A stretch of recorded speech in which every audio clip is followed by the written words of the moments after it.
अल्हम्दुलिल्लाहि रब्बिल आलमीन वल आक़िबतु लिल मुत्तक़ीन अस्सलातु वस्सलामु अलैका या रसूल अल्लाह। मेरे मोहतरम सामिईन व नाज़रीन, अस्सलामु अलैकुम व रहमतुल्लाहि व बरकातुहू। आज अल्हम्दुलिल्लाह 12 रबीउल अव्वल की शब है। आज वो रात है, अगर ये रात ना होती तो बाकी रातें भी ना होती। ये सदका है मेरे नबी करीम सल्लल्लाहु ताला अलैहि वसल्लम का। हदीस कुदसी है जिसका मफ़हूम है, अल्लाह ताला इरशाद फरमाता है कि अगर नबी करीम सल्लल्लाहु ताला अलैहि वसल्लम को दुनिया में भेजना मकसूद ना होता, आपने तशरीफ़ दुनिया में ला नानी होती है, तो अल्लाह फरमाता है कि ना मैं जन्नत बनाता, ना दोज़ख होती, ना आसमान होता, ना ज़मीन होती, यहाँ तक कि अल्लाह ताला अपना रब होना भी ज़ाहिर नहीं फरमाता। इस हदीस शरीफ से पता चलता है कि ये पूरी कायनात मेरे आका सल्लल्लाहु ताला अलैहि वसल्लम का सदका है। आप ही मकसूद कायनात हैं। हमें जो कुछ मिला है वो आप ही के सदके मिला है। हमें ईमान मिला, जिस्म मिला, जान मिली, ये दुनिया मिली, दुनिया की नेमतें मिली, ये सब आपका सदका है। जो लोग ईद मिलादुन नबी नहीं मनाते, उनके पास इसके मना की कोई दलील नहीं है। किसी काम को मना करने के लिए शरीयत कहती है तुम्हारे पास दलील होनी चाहिए मना की। आप कुरान का मुताला कीजिए, हदीस का मुताला कीजिए। अल्लाह ताला ने कुरान पाक में जो काम नहीं करने थे वो मना फरमा दिए। शराब नहीं पीनी, चोरी नहीं करनी, ज़िना नहीं करना, गीबत नहीं करनी, तमाम बुराइयों से रोका गया है। अगर इस निस्बत में इस बात के अंदर बात की जाती कि फ़लानी चीज़ जायज़ है, फ़लाना काम जायज़ है, फ़लाना काम जायज़ है, तो ये 30 पारे भी कम हो जाते। जिन कामों से रोकना था उनसे रोक दिया गया और कुछ कामों का हुक्म दे दिया गया कि ये काम करने हैं। ईद मिलादुन नबी के हवाले से किसी के पास कोई मना की दलील नहीं है कि ईद मिलादुन नबी नहीं करनी चाहिए। एक कच्ची रिवायत में भी ये नहीं है। जो लोग शिर्क कहते हैं वो तो पागल हैं। अल्लाह का मिलाद कोई नहीं मनाता, उनको तो अक्ल नहीं है। जो बिदअत कहते हैं तो बिदअत हसना भी होती है, बिदअत सय्यआ भी होती है। बिदअत हसना अगर हम अपने दौर में देखें, मुआशरे में देखें, तो जगह जगह हमें बिदअत हसना नज़र आती है। जो लोग कहते हैं कि सहाबा ने मिलाद नहीं मनाया था, फ़लानी सहाबी की ज़िंदगी में इतनी दफ़ा मिलाद आया उन्होंने नहीं मनाया, फ़लाने सहाबी की ज़िंदगी में इतनी दफ़ा मिलाद आया उन्होंने नहीं मनाया, तुम क्यों मनाते हो? क्या ये असूल है कि जो काम सहाबी ने नहीं किया वो काम नहीं कर सकते? ये कोई कानून नहीं है, ये कोई असूल नहीं है, ये सिर्फ बहकाने वाली बातें हैं। वरना क्या हज के अलावा कोई इज्तिमा होता था सहाबा के ज़माने में? आज इतने इज्तिमा होते हैं। ये इस तरह मुदरसे कायम थे क्या? इस तरह मुदरसों में पीरियड होते थे, ख़त्म बुखारी होता था। ये सब चीज़ें सहाबा ने नहीं की। आज लोग सवाब समझ के कर रहे हैं, दीन समझ के कर रहे हैं। क्या सहाबा ने पंखों के नीचे नमाज़ पढ़ी? कच्ची मस्जिदें थी, आज आली शान मस्जिदें हैं। तो ये कहना कि जो काम सहाबी ने नहीं किया वो नहीं कर सकते, ये कोई कानून नहीं है। हुज़ूर अकरम सल्लल्लाहु ताला अलैहि वसल्लम हर पीर के दिन रोज़ा रखा करते थे। आपसे पूछा तो हुज़ूर ने फरमाया कि इस दिन मैं पैदा हुआ था पीर के दिन, इसलिए रोज़ा रखता हूँ। हुज़ूर शुक्राने का रोज़ा रखते थे, अपनी पैदाइश के दिन का शुक्र अदा करते थे। कुरान पाक में अल्लाह ताला इरशाद फरमाता है, कुल बिफ़ज़लिल्लाहि व बिरहमतिही फ़बिज़ालिका फ़लयफ़रहू। ए हबीब फरमा दीजिए अल्लाह का फ़ज़ल और उसकी रहमत मिलने पर चाहिए कि खुशियाँ मनाएं। अल्लाह का फ़ज़ल मिले और रहमत मिले तो चाहिए कि खुशियाँ मनाएं। कुरान इरशाद फरमा रहा है, दूसरी आयत, फ़ज़्कुरु आला अल्लाहि लअल्लकुम तुफ़्लिहून, सो अल्लाह की नेमतें याद करो तुम्हारा भला हो। अल्लाह फरमा रहा है अल्लाह की नेमतें याद करो। व अम्मा बिनिअमति रब्बिका फ़हद्दिस, अपने रब की नेमत का खूब चर्चा करो। ये 3 आया मुबारका मैंने आपके सामने रखी। अल्लाह ताला नेमत का ज़िक्र करने का फरमा रहा है, फिर फरमा रहा है नेमत का चर्चा करो। कुरान से ही पूछ लेते हैं कि अल्लाह की सबसे बड़ी रहमत कौन है। कुरान में ही मौजूद है, वमा अर्सलनाका इल्ला रहमतल लिल आलमीन, आप सारी कायनात के लिए रहमत हैं। और दूसरी आयत में वकान फ़ज़्लुल्लाहि अलैका अज़ीमा, आप पर अल्लाह का बड़ा फ़ज़ल है। हमें तो कुरान ने ही बता दिया कि सबसे बड़ी रहमत भी नबी करीम सल्लल्लाहु अलैहि वसल्लम, सबसे बड़ा फ़ज़ल अज़ीम भी हमारे नबी करीम सल्लल्लाहु अलैहि वसल्लम।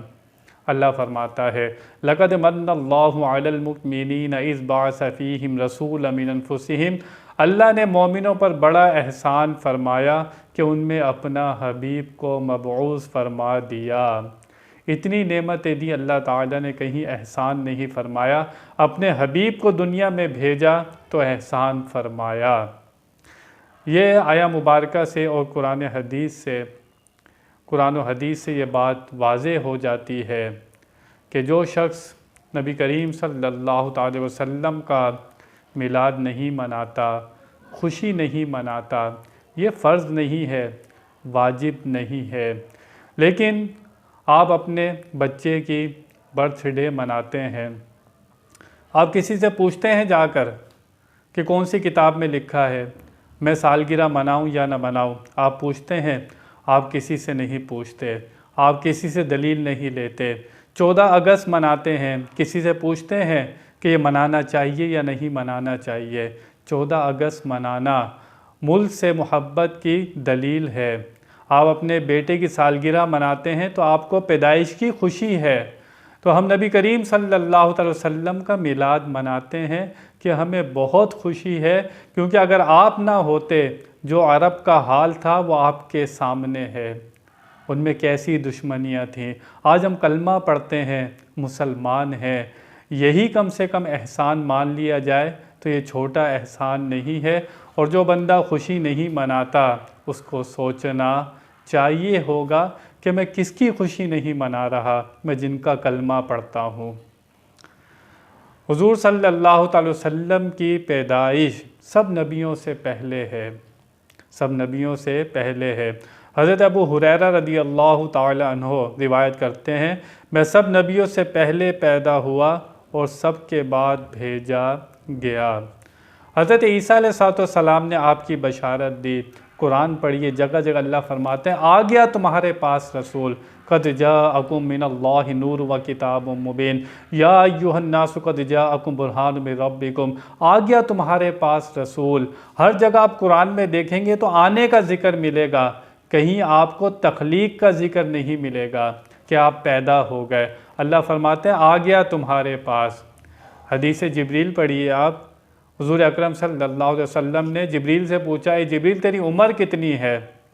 हज़रत जिब्रील अर्ज़ करते हैं, या रसूल अल्लाह मैं आपको बताता हूँ, आप कैलकुलेट कर लीजिए। हदीस का मफ़हूम है, जिब्रील ने अर्ज़ की, या रसूल अल्लाह एक तारा चमकता था, 70,000 बरस के बाद चमकता था और गायब हो जाता था। हर 70,000 बरस के बाद वो तारा चमकता था। मैंने उसे 72,000 मरतबा देखा है।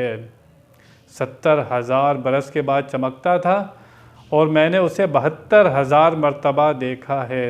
हुज़ूर फरमाते हैं, जिब्रील अल्लाह की कसम वो तारा मैं था। अल्लाह की कसम फरमाकर हुज़ूर फरमा रहे हैं कि वो तारा मैं था।